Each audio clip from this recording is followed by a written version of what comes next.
गए कि इनको पहले से ही नोटिस दिया गया था और ये अवैध तरीके से जिसका जो अप्रूवल प्रोसेस जो होता है या जो बिल्डिंग के बनाने का जो अप्रूवल होता है उस पूरे अप्रूवल में कहीं ना कहीं उसका वायलेशन किया था और फॉर्मल अप्रूवल जो लेना चाहिए था बिना उसके उन्होंने जो बिल्डिंग को बांध लिया था।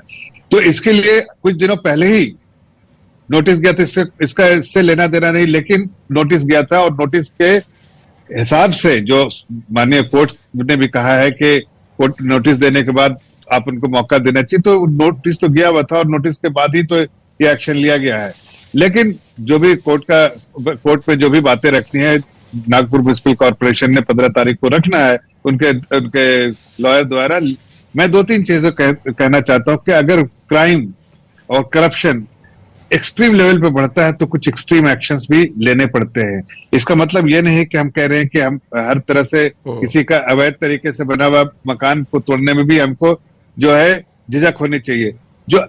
जो तरीके से बना हुआ है, जो फॉर्मल अप्रूवल के साथ बना हुआ, उसमें तो कोई एक्शन ही नहीं हो रहा है। लेकिन जो गलत तरीके से बना हुआ उस पे ही सिर्फ एक्शन होता है। जो अवैध तरीके से बना हुआ है उसके जो गलत तरीके से बना उस पर अगर एक्शन होता है तो मेरे ख्याल से किसी को आपत्ति नहीं होना चाहिए, इसलिए कि उसने ऑलरेडी वायलेशन किया, उल्लंघन किया, जिसकी अनुमति नहीं थी वो बिल्डिंग को उन्होंने बांधा है और उसकी नोटिस भी जारी की गई है। जब ये पूरे तौर पे डिस्कशन होगा, तफसील सामने आएगी।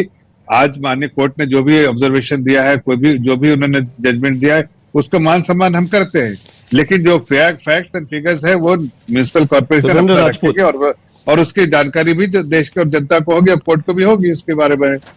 जरा एक बार लोगों की जानकारी के लिए सैयद जफर इस्लाम, सुरेंद्र राजपूत अपनी भूमिका रखने के पहले और उसके बाद मुझे अभिषेक वर्मा जी के पास भी जाना है, क्योंकि इसकी दरअसल शुरुआत जो है ना वो उत्तर प्रदेश से हुई है और जो पहले सुप्रीम कोर्ट में पिटीशन गया था वो राजस्थान, मध्य प्रदेश और उत्तर प्रदेश में जो होड़ लगी हुई थी ना कि बुलडोजर चलाकर ही सबके घर तोड़े जाएंगे, उसके वजह से सुप्रीम कोर्ट को इंटरवेंशन करना पड़ा था। तो सुरेंद्र राजपूत शुरू करने के पहले एक बार जरा जफर इस्लाम जी, हम जानकारी देना चाहते हैं कि सिर्फ 15 दिन का नोटिस नहीं कहा है सुप्रीम कोर्ट ने। सुप्रीम कोर्ट ने क्या कहा है वो जरा एक बार देख लेते हैं। जो 15 नवंबर का जो डिसीजन था उनका 2024 का, 13 नवंबर 2024 का, उसमें साफ शब्दों में सुप्रीम कोर्ट ने कहा था कि सबसे पहले तो 15 दिन का नोटिस दिया जाए उनको, और सिर्फ आरोपी दोषी होने पर ऐसा नहीं होगा कि उनका घर तोड़ा जाएगा। सिर्फ उन पर आरोप लगे हैं, इसके वजह से यह घर नहीं तोड़ा जाएगा, और दोषी होने पर दूसरे किसी को सजा देना यह गलत है। 15 दिन का नोटिस दिया जाएगा, नंबर 1।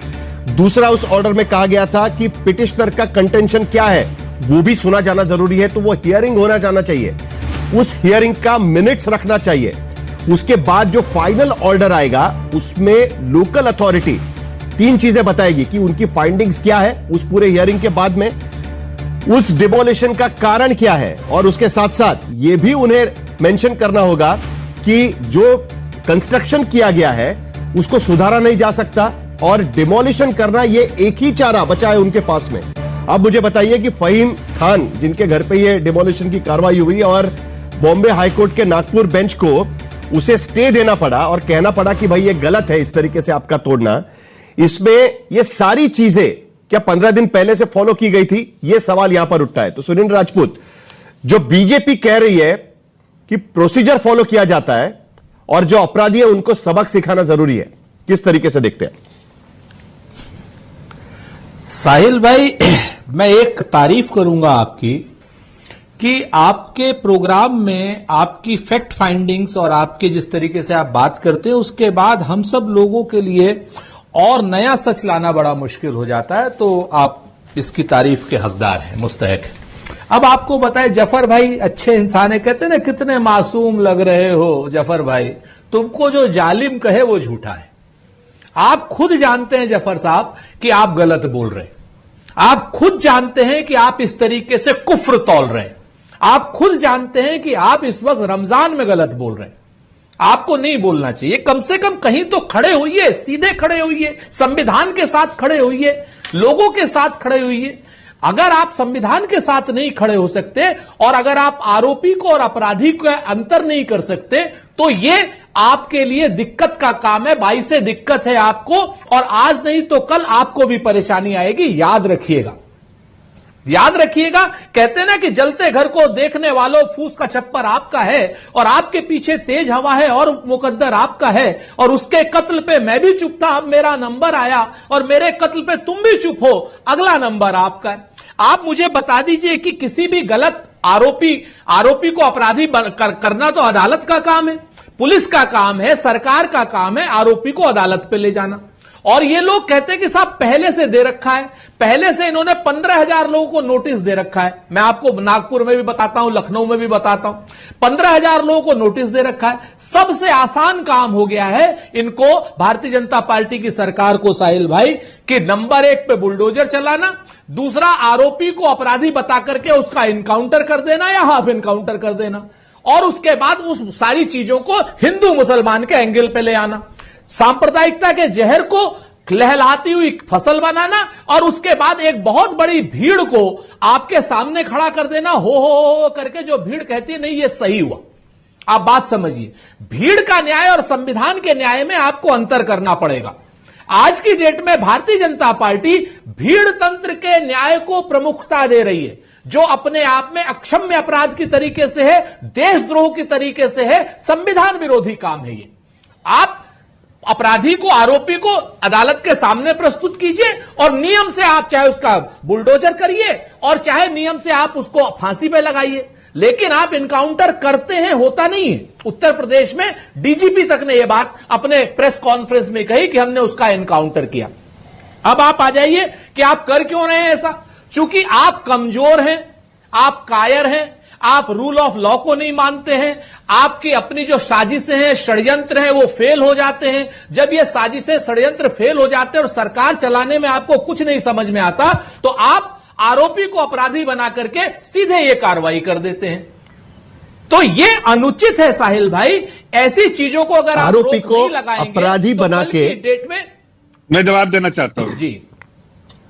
देखिए, कांग्रेस पार्टी की आरोपी को प्रवक्ता- अपराधी बना के सीधे कार्रवाई कर देते हैं, और उसके साथ साथ और एक आरोप आप पर लगाया है कि भीड़ तंत्र, भीड़ का न्याय, यह आरोप लगाया जा रहा है कि भीड़ कह रही है कि भाई एक्शन लो, एक्शन लो, एक्शन लो, खुश करने के लिए उनके घर को तोड़ दिया जाता है ताकि पता चले कि हम स्ट्रिक्ट एक्शन ले रहे हैं। सैयद जफर इस्लाम, देखिए, दो बातों का जवाब दूंगा। सुरेंद्र राजपूत जी कांग्रेस उस पार्टी के प्रवक्ता है जिन्होंने उस पूरे देश में गलत तरीके से बहुत सारे ऐसे काम किए हैं जिससे समाज का नुकसान हुआ है, और खासकर मुस्लिम समाज का नुकसान हुआ है। मैं कोई यहां पर मुस्लिम समाज का प्रवक्ता नहीं, मैं अपने पार्टी का प्रवक्ता हूं। Justice is simply unacceptable under the rule of law. कानून के हिसाब से यह पूरी तरीके से गलत है। चीफ जस्टिस चंद्रचूड़ कह रहे थे, if we were to be permitted the constitutional property under article 300A would be reduce to a dead letter, यानी कॉन्स्टिट्यूशन का जो प्रावधान है वो एक तरीके से खत्म करने की बात हो जाएगी अगर बुलडोजर का कानून लाया जाता है।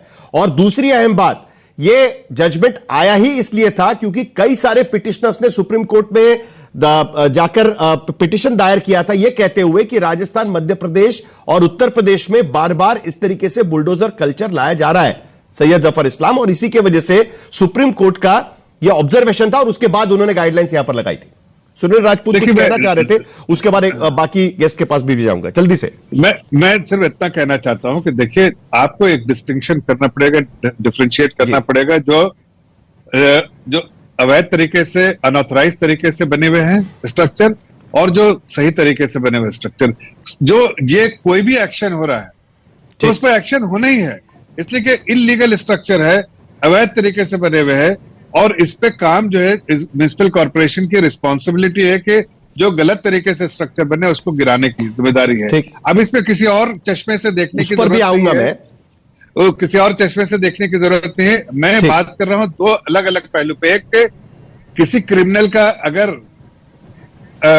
जो अनऑथराइज कंस्ट्रक्शन है, अगर उसको सिविक बॉडी जो है डिमोलिशन करती है, तो मुझे लगता है कि अनऑथराइज चीज तो वैसे ही ऑथराइज नहीं है, उसको डिमोलिशन तो वैसे ही होना चाहिए। इसका किसी एक चीज है, लेकिन अगर कोई अपराधी है तो उसके लिए कहीं ना कहीं अपराधी लोग ही सबसे ज्यादा इस तरह का इलीगल स्ट्रक्चर बनाते हैं, तो उनको कहीं एक मैसेज, ये ना किसी समुदाय अपराधी लोग ही स्ट्रक्चर बनाते हैं। सुनील राजपूत, जल्दी से आपका जवाब। समुदाय के लिए नहीं है, समुदाय विशेष के लिए नहीं है, उसके भी आंकड़े में लाऊंगा बाद में, लेकिन सुनील राजपूत जल्दी से आपका जवाब। जी वो कहते हैं ना साहिल भाई कि किससे करे शिकायत कैसी ये दुश्वारी है, और मुलजिम भी सरकारी है और मुंसिफ भी सरकारी है। ये यहां पर जो मुलजिम है नागपुर सरकार, भाजपा की सरकार, और मुंसिफ भारतीय जनता पार्टी के प्रवक्ता हैं। आज की डेट में इनके दिल्ली के अध्यक्ष रहे विजेंद्र गुप्ता हैं कोई, या ऐसा इससे पहले जो दिल्ली के अध्यक्ष थे, उनके घर पे चले जाइए आप अभी तुरंत। अगर उनके घर के कोने इनलीगल ना बने हो तो बता दीजिए, नाम लेकर के कह रहा हूं। लखनऊ में आ जाइए आप, एक नहीं मैं आपको सैकड़ों बिल्डिंगें दिखाता हूं जहां पर भारतीय जनता पार्टी के मंत्रियों ने, एमएलए ने खड़े होकर के उन इलीगल स्ट्रक्चर को रुकवाने का काम किया। आप कौन होते हैं आरोपी को अपराधी बताने वाले? बिल्कुल बात सही है, आरोपी जी, आरोपी को अपराधी बताना ये गलत है, ये गलत परंपरा है। और ये भीड़ तंत्र को खुश करने के लिए, वर्ग विशेष को खुश करने यही के एग्जैक्टली लिए सुप्रीम कोर्ट ने भी कहा था कर रहे हैं,